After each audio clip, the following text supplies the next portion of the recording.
Have you ever had that little feeling, that pang of worry because your social circle isn't, well, huge? Today, we're going to flip that whole script.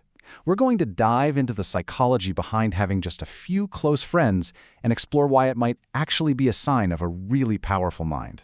I mean, we've all felt it, right? There's this constant social pressure to have this massive group of friends, and if you don't, it's so easy to start wondering, hey, is something wrong with me? But what if that's not the story at all? What if it's actually a strength in disguise? And that's exactly the gap we're jumping into today. The huge difference between that easy label people throw around, antisocial, and the complex, fascinating reality happening inside your mind. So, let's break down what's really going on here.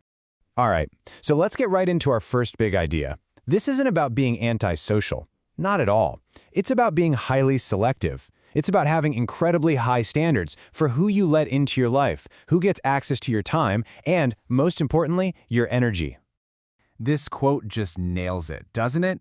You'd rather be completely alone than sit through shallow conversations. For so many people, this isn't just a simple preference. It's a deep, core need to protect your mental space from anything that feels fake or just meaningless. And this, right here, shows the difference perfectly. What people see on the outside as antisocial is actually an internal filter that's just allergic to fakeness. You know, some psychological theories suggest that as your self-awareness grows, your tolerance for anything inauthentic just tanks.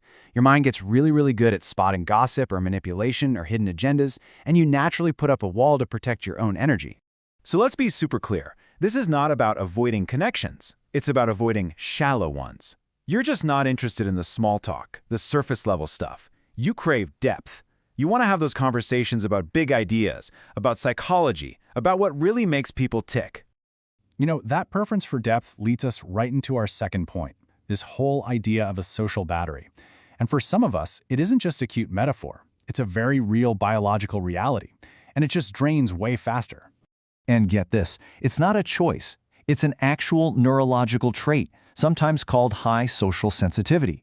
It basically means your brain is a super processor during social situations.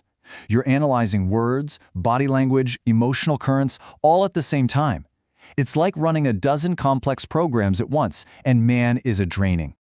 This chart just lays it out perfectly. For an extrovert, a big party is like a charging station. They leave feeling energized. For you, it can feel like you just ran a mental marathon. Every single conversation spends a little bit of that precious energy. So being alone isn't about being lonely. It's essential recovery time. It's how you recharge. Okay, so this brings us to another set of really powerful traits that often get misunderstood. We're talking about a deep sense of self-reliance and a very cautious approach to trust. So what does this actually mean in plain English? It means you're not looking for a group to validate you, to tell you you're okay. Your sense of self-worth, that comes from inside. You can entertain your own mind, you can solve your own problems, and you can find real peace in your own company. What some people might see as being distant is actually a quiet, solid confidence. And a lot of the time, this caution is learned, isn't it? You can think of it like a psychological immune system. If you've been burned by betrayal in the past or let down by people you trusted, your mind develops this powerful protective response. It's not negative. It's a smart survival tool designed to prevent you from getting hurt again.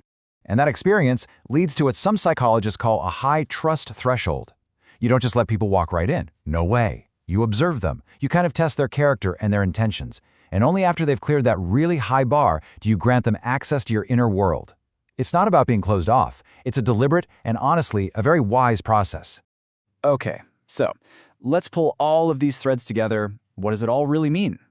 Having only a few friends isn't some sign of failure or a character flaw. It's often a sign that your mind just operates on a different frequency, a deeper level.